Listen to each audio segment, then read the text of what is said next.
یہاں پر اسلام کی دوسری بڑی جنگ ہے. اس کو غزوہ احد کیوں کہتے ہیں؟ کیونکہ یہ آپ کو پیچھے بڑا پہاڑ نظر آ رہا ہے، یہ سارا بڑا پہاڑ ہے، یہ احد کا پہاڑ ہے، ٹھیک ہے. اور یہ جنتی پہاڑ ہے، جو آپ کو پہلے میں نے گاڑی میں بتائی، یہ جنتی پہاڑ ہے، احد کا پہاڑ ہے، ٹھیک ہے. یہ سامنے یہ بڑا ہے، یہ سارا تک جاتا ہے، یہ 7.5 کلومیٹر لمبا ہے اور 3.5 کلومیٹر چوڑا ہے، اس لیے اس کو غزوہ احد کہتے ہیں. اسی کے دامن میں جہاں پر آپ کھڑے ہیں اس کے پیچھے والی جگہ، یہی جگہ میدان جنگ ہے، ٹھیک ہے. اسی جگہ پر اسلام کی دوسری بڑی جگہ ہے. جب حضور پاک صلی اللہ علیہ وسلم کو پتہ چلا نا، جیسا آپ کو بتایا کہ کفار مکہ غزوہ بدر کا انتقام لینے کے لیے، اپنے سرداروں کا، اپنے بندوں کا انتقام لینے کے لیے جنگ کرنے کے لیے آ رہے ہیں، حضور پاک صلی اللہ علیہ وسلم نے مشورہ کیا اور اسی جگہ پر جنگ کرنے کو.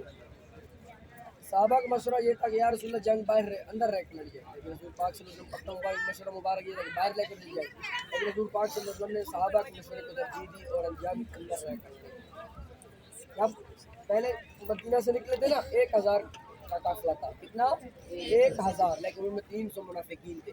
وہ 1.5 کلومیٹر کے فاصلے سے پیچھے واپس چلے گئے تھے، کیونکہ ان کو منافقین ہی ہوتے ہیں، ان کا ایمان ہوتا ہی نہیں ہے، جنگ میں ان کو کوئی ایمان ہی نہیں تھا، اس لیے خوف کی وجہ سے وہ واپس چلے گئے. بعد میں جو بات گئے تو وہ 700 صحابہ کتنے تھے؟ 700 تھے.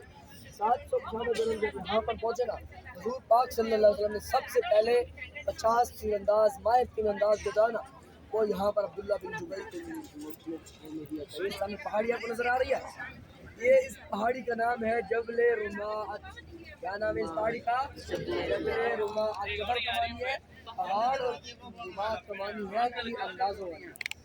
اس پہاڑی کے اوپر حضور نے 50 صحابہ کھڑا کیا اور یہ حکم دیا کہ چاہے جنگ ہم ہار جائیں یا چاہے ہم جنگ جیت جائیں، آپ نے اس پہاڑی کو نیچے.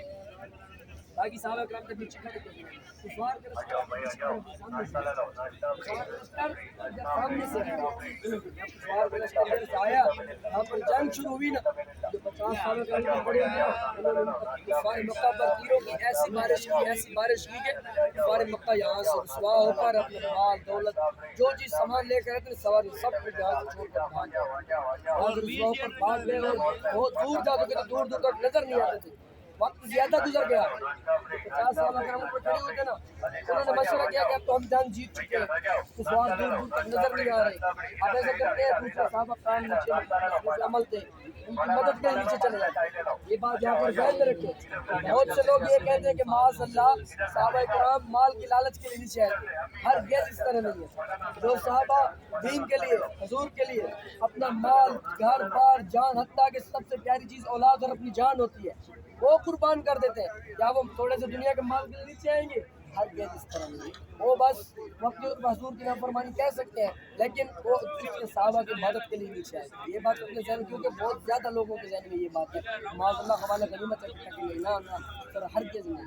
وہ حوالہ غنیمت کی دنیا کی تو ان کو لوڑ ہی نہیں. 40 صحابہ نیچے آئے نا، 10 صحابہ کرام اس پہاڑی کے اوپر ہے، ٹھیک ہے. جب 40 صحابہ نیچے آئے، ادھر سے کفار کے لشکر بہت دور گیا ہوا، لیکن اس ٹائم کفار کے کمانڈر کون تھے؟ حضرت خالد بن ولید رضی اللہ عنہ. اس ٹائم ایمان نہیں لائے تھے. یہ بات بھی ذہن رکھ لیں، یہاں پر جو 3000 دشمن بن کر آئے تھے نا، ان میں زیادہ تر بعد میں اسلام لے آئے تھے، بعد میں زیادہ تر مسلمان ہو گئے، لیکن کچھ ایسا اور زیادہ تر فتح مکہ کے ٹائم پر مسلمان ہو گئے زیادہ تر. خالد بن ولید نے دیکھا کہ مسلمانوں کو جو اصل مورچہ تھا جس وجہ سے کفار کو شکست ہوئی ہے، انہوں نے وہ چھوڑ دیا. انہوں نے دوبارہ حملہ کرنے کا پلان کیا. جب دوبارہ حملہ کرنے کی پلان کی نا، پھر ایک پہاڑی بھی ختم ہو گئی ہے، وہ دوبارہ یوں کرنے کا پیچھے سے، وہ ادھر پیچھے سے ایک نہر ہے، جب نہر سے گزر کر دوبارہ پہاڑی کے پیچھے آئے.